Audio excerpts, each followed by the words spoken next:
ఈరోజు ఉదయం సుమారుగా 4-5 గంటల సమయంలో వైఎస్ఆర్ కాంగ్రెస్ పార్టీ రాష్ట్ర ఆఫీస్ నిర్మాణంలో ఉన్న కట్టడాన్ని నిర్దాక్షిణ్యంగా బుల్డోజర్లు ఇతరత్రా ఉన్న వాహనాలను తీసుకొచ్చి సుమారుగా ఒక 2 గంటల్లోనే పూర్తిగా నిర్మాణంలో ఉన్నటువంటి ఆ నిర్మాణాన్ని నేలమట్టం చేశారు. దాన్ని కూడా మేము చూసి రావటం జరిగింది. ఇది వైఎస్ఆర్ కాంగ్రెస్ పార్టీ ఆఫీస్ కొరకు నిర్మించుకోవాలనేటువంటి ఉద్దేశంతో రాష్ట్ర వ్యాప్తంగా అనేక ప్రాంతాల్లో ప్రభుత్వ స్థలాలను క్యాబినెట్లో పాస్ చేసుకుని వైఎస్ఆర్ కాంగ్రెస్ పార్టీకి కేటాయించుకోవటం జరిగింది. ఇదేదో వైఎస్ఆర్ కాంగ్రెస్ పార్టీ అధికారంలోకి ఉన్నది కాబట్టి మేము తీసుకొచ్చినటువంటి సాంప్రదాయం కాదు ఇది. ఇంతకుముందు తెలుగుదేశం పార్టీ కూడా వారు అధికారంలో ఉన్నప్పుడు ప్రభుత్వ స్థలాలను వారి ఆఫీసులకు కేటాయించుకొని రాష్ట్ర వ్యాప్తంగా అనేక నిర్మాణాలు చేపట్టిన మాట మీ అందరికీ తెలుసు. ముఖ్యంగా ఇవాళ తాడేపల్లిలో ఉన్నటువంటి వాళ్ళ సెంట్రల్ ఆఫీసు కూడా ప్రభుత్వ స్థలంలో నిర్మించబడినదే. దానిలో ఇంకా కొద్దిగా వాగు పోరంబోక అది కూడా ఆక్రమించుకున్నారనేటువంటి అభియోగాలు ఉన్నాయి. అది కోర్టులో కూడా డిస్ప్యూట్ నడుస్తూ ఉన్నది. మేము ఇక్కడ చాలా పాయింట్అవుట్ చేయాలనుకుంటున్నటువంటి అంశం ఏమిటంటే నిర్మాణంలో ఉన్నటువంటి మా భవనాన్ని నిర్దాక్షిణ్యంగా కక్ష సాధింపుతో ఈ నిర్మాణాన్ని కూల్చివేయటాన్ని ఈ రాష్ట్రంలోనే కాదు దేశంలోనే కాదు ఉన్న ప్రజాస్వామ్యవాదులందరూ ఖండించవలసినటువంటి అంశమని ఈ సందర్భంగా నేను మీ ద్వారా తెలియపరుస్తూ ఉన్నా. పార్టీలకు అతీతంగా ఏ పార్టీలైనా కావచ్చు. ఇవాళ తెలుగుదేశం పార్టీ అధికారంలో ఉండవచ్చు, కూటమి అధికారంలో ఉండవచ్చు. మొన్నటిదాకా మేము అధికారంలో ఉన్నాం. మాకన్నా ముందు చంద్రబాబు నాయుడు గారు అధికారంలో ఉన్నారు. అంతకుముందు రాజశేఖర రెడ్డి గారు అధికారంలో ఉన్నారు. అధికారం ఎవ్వరికీ శాశ్వతం కాదనేది చరిత్ర చెబుతున్నటువంటి సత్యం. మీ అధికారం ఉంది కదా అని మా భవనాన్ని కూల్చేయటం ఏమంత ధర్మము అనేటువంటి మాట ఇక్కడ నేను చాలా స్పష్టంగా చెప్పదలుచుకున్నాను. అయితే దీని మీద ఏమంటే ఇది ప్రభుత్వ స్థలం, ఇరిగేషన్ స్థలం. దీన్ని 33 సంవత్సరాలకు లీజుగా తీసుకోవటం జరిగింది. దీనికి అవి లేవు ఇవి లేవు అని ఏమన్నా చెప్తే చెప్పొచ్చు. ఏ ఉన్నా లేకపోయినా డ్యూ ప్రాసెస్ని ప్రభుత్వం పాటించాలి. మాకు నిన్న ప్రొవిజనల్ ఆర్డర్ ఇచ్చారు సిఆర్డిఏ వారు. అకార్డింగ్ టు 115 సెక్షన్ ప్రకారం, సిఆర్డిఏ యాక్ట్ ప్రకారం ఒక ప్రొవిజనల్ ఆర్డర్ని సర్వ్ చేశారు. అది ఇచ్చిన తర్వాత 15 రోజుల దాకా టైం ఉంటుంది, సబ్జెక్ట్ టు ది కరెక్షన్. ఈ లోపల మేము హైకోర్టుకు వెళ్ళాం. నిన్న హైకోర్టులో వాదనలు జరిగాయి. వాదనలు జరిగినప్పుడు ప్రభుత్వం వైపు నుంచి కూడా అడ్వకేట్స్ అటెండ్ అయ్యారు. హానరబుల్ కోర్టులో వారు ఏం చెప్పారంటే డ్యూ ప్రాసెస్ ప్రకారమే మేము ఫాలో అయ్యి చేస్తాము అని చెప్పారు. What is the due process అంటే ఏమిటంటే ప్రొవిజనల్ ఆర్డర్ ఇచ్చిన తర్వాత మా దగ్గర నుంచి ఎక్స్ప్లెనేషన్ తీసుకున్న తర్వాత కన్ఫర్మేషన్ ఆర్డర్ ఇవ్వాలి. దానికి కూడా ఎక్స్ప్లెనేషన్ తీసుకోవాలి.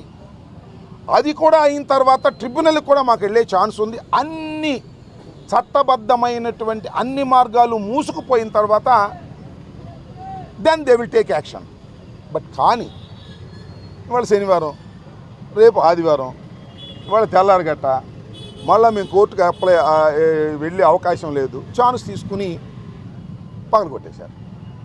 ఇది కక్ష సాధింపు కాదు అని అనుకుందాం. కాసేపు మమ్మల్ని ఏమన్నారు నిన్నటిదాకా, మీరు కక్ష సాధింపు, మీరు ఆ ప్రజావేదికను కూల్చేశారు, మేము చాలా పవిత్రులు అన్నారు. మీరే అంది ప్రజావేదిక ప్రభుత్వాన్ని. ఇది మా పార్టీది, చట్టబద్ధంగా మేము తీసుకున్నటువంటిది. మీరు చట్టబద్ధంగా తీసుకుని ఆఫీస్ కట్టుకున్నారు. మా ఆఫీస్ మీద అంత కడుపు అంటే ఎందుకు? మా రాజకీయ పార్టీ కాదా మాది? మా రాజకీయ కలాపాలు మేము చేసుకోలేమా? చేసుకోకూడదా? ప్రభుత్వ స్థానంలో మీరెట్టా కడతారని మీరు అనొచ్చు. మీరు ప్రభుత్వ స్థానంలో కట్టారు కదా తీసుకుని, మీకు అనే హక్కు ఎక్కడుంది? మేము లీజుకు తీసుకున్నాం కదా, మా లీజు క్యాన్సిల్ చేయాలి కదా, ఎన్ని చట్టబద్ధమైనటువంటి అంశాలు ఉన్నాయి.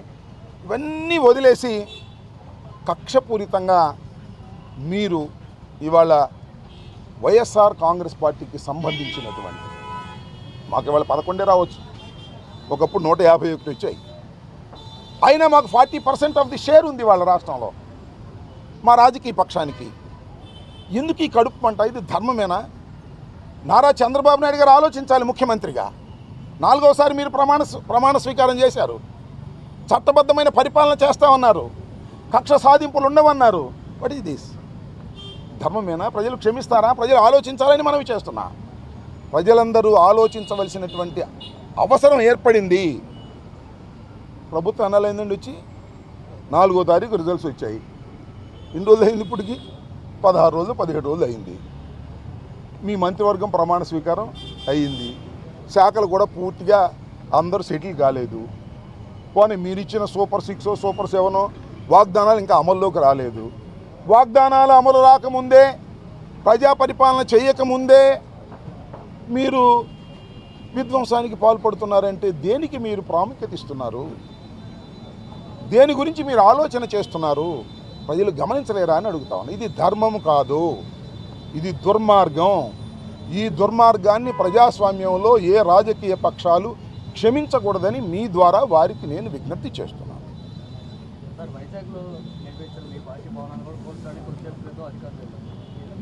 కూల్చడానికి వెళ్ళారు, నోటీస్ ఇవ్వడానికి, ఎనీ హ్యావ్, మీరు దేన్నైనా చేయొచ్చు. అది ప్రభుత్వం, నాట్ ఇండివిజువల్. ఆ ప్రభుత్వం డ్యూ ప్రాసెస్లో వెళ్ళాలి. ఏదైనా సరే, ఏ కట్టడాన్నైనా. మా కట్టడాలన్నీ కూల్చేయదలుచుకున్నారు మీరు, okay, wonderful. Come to the law, according to law రండి. ప్రొవిజన్స్ ఉన్నాయి సిఆర్డీ యాక్ట్ ప్రకారం, లేకపోతే మరొక దాని ప్రకారం. According to you go. చట్ట ప్రకారంగా వెళ్ళండి, చట్ట ప్రకారంగా కోర్టులో ఆర్డర్స్ తీసుకోండి. మేము చెప్పేది కూడా వినండి. విన్న తర్వాత మీరు ఏం చేసినా అది చట్టబద్ధంగా ఉండాలి తప్ప చట్ట వ్యతిరేకంగా మీరు చేసేటటువంటి కార్యక్రమాలు చేస్తున్నారు. ఇది ధర్మం కాదని మాత్రం చెప్పదలుచుకున్నాను. నిన్న హైకోర్టులో వారు కూడా అటెండ్ అయ్యారు. మేము డిమాలిష్ చేయమని ప్రామిస్ చేశారు. That was also recorded. రేపు మళ్ళీ సోమవారం మళ్ళీ కంటెంప్ట్కి వెళ్తాం, సోమవారం క్రిమినల్ యాక్షన్కి వెళ్తాం. చట్ట ప్రకారంగా అన్ని చర్యలు తీసుకునేటటువంటి కార్యక్రమం చేస్తామని కూడా ఈ సందర్భంగా మనవి చేస్తున్నాను. హైకోర్టు, ఆనరబుల్ హైకోర్టులో ఇది ఆల్రెడీ ఇది కోర్ట్. నిన్నే వాదనలు జరిగాయి. నిన్న వాదనలో ప్రభుత్వం వైపు నుంచి వచ్చిన వారు ఏం చెప్పారు? మేము కోల్చము అన్నారు. డ్యూ ప్రాసెస్ మేము వెళ్తాము అన్నారు. డ్యూ ప్రాసెస్ అంటే ఇది కాదు. ఖచ్చితంగా కన్ఫర్మేషన్ ఆర్డర్ ఇవ్వాలి, దానికి సమాధానం తీసుకోవాలి. ఆ తర్వాత మేము ట్రిబ్యునల్కి వెళ్తాం. మాకు ఛాయిస్ అన్నీ ఉన్నాయి. అన్ని ఛాయిస్లు ఎగ్జాస్ట్ అయిన తర్వాత యూ కెన్ డిమాలిష్.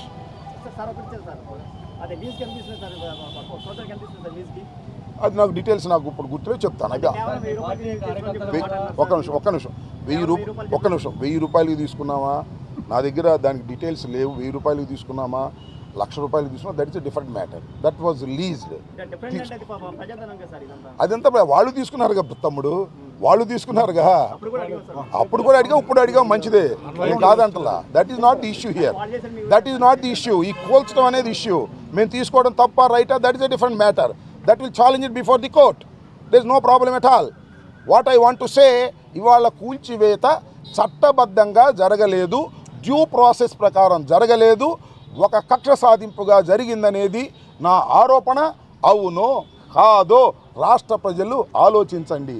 మేము ఓడిపోయి ఉన్నాం, 11 వచ్చాయి. Of course that is a different matter. ఒక్క విషయం నేను అవునే ఫ్లో అవునాయి అబ్బా, చెబుతూ అడుగుతూ నీకు ఛాన్స్ ఇస్తాను. How you can say how you can say that will be in the కోర్టులో నేను చెప్పండి, కోర్టులో ఉంది. కోర్టులో నేను ఇక్కడ పాయింట్ మీరు అర్థం చేసుకోండి. పాయింట్ ఈజ్, కోర్టులో సిఆర్డీ అడ్వకేట్ వచ్చి మేము ప్రాసెస్లో వెళ్తాము, డ్యూ కోర్సులో వెళ్తాము, మేము డిమాండ్ చేయము అని నిన్న చెప్పారు. That was recorded. దాన్ని క్వశ్చన్ చేస్తున్నా. ఇక నువ్వు పొలిటికల్గా 100 మాట్లాడితే నేను సమాధానం చెప్పలేను. This is the court. Due process చేయలేదు, అవసరం లేదు, డ్యూ ప్రాసెస్ చేయలేదు, ఇది చట్ట వ్యతిరేకం. కోర్టులోనే మళ్ళీ తేల్చుకుంటాం. మళ్ళీ మండే కోర్టుకు వెళ్తాం, కోర్టులో కంటెంప్ట్ వేస్తాం. కోర్టు వాళ్ళు చెప్పారు కాబట్టి we can see in the court. Honourable కోర్టులో మేము చూస్తాం.